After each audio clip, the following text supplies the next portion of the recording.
Assalamualaikum warahmatullahi wabarakatuh.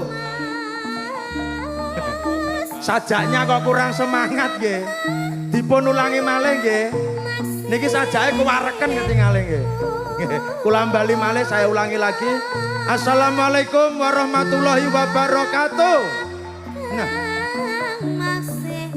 Matur nuwun ingkang jawab salam kula dongakne kathah rejekine.